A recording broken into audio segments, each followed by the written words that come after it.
Oh pelok. Nggih, pelok. Tak kira nek pelok.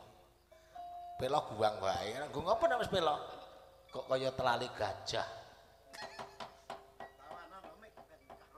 Ah, dibawani ngen karo senggang. Mergo iki wayangan bengi ketoke rada mempeng iki.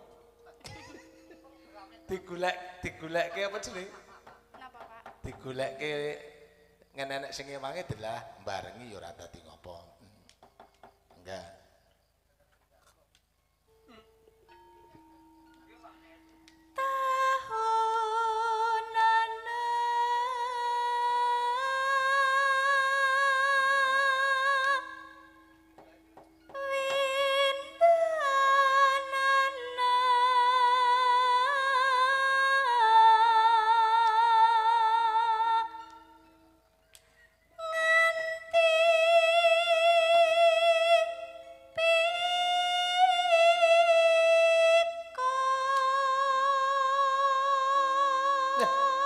Mugi-mugi panjenengan paduka Bapak Sunarjo SPD Bu Suparmi SPD nggih dereng sari nenggani live streamingipun wah nggih pas putra kakunge Bagus Rahmat Setiawan ST kepareng dapas toliniat.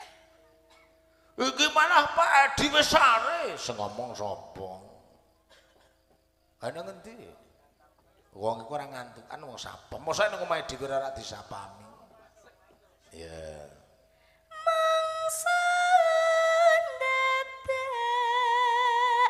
bisa lali.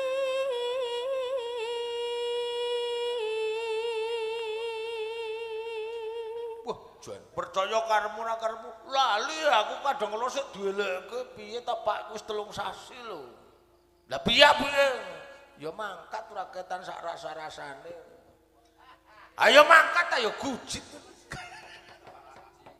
Marang dika engkang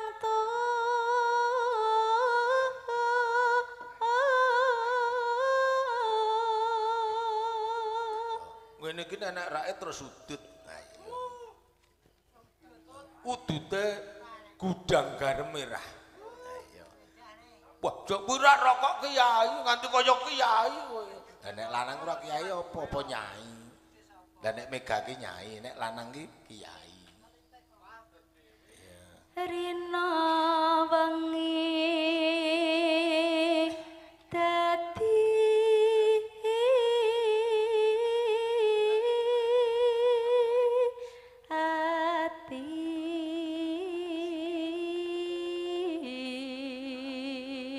ngrungokke bawa sing bawa dasare suarane mening terus lambeku tak jujuli rokok gak ngene iki gak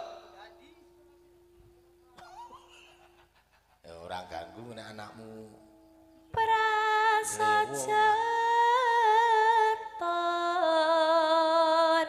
bisa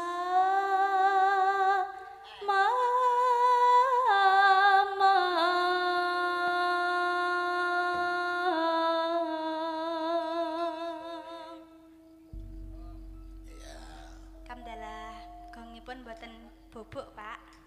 Oh, nek kae rasa. Alhamdulillah.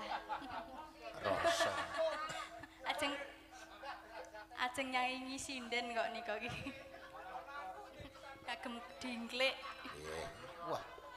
Ora apa-apa sing penting nganggo apa-apa kene. Sing penting iki titis, tur sabar.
ngono sing bergenjul nganggo rasa jlu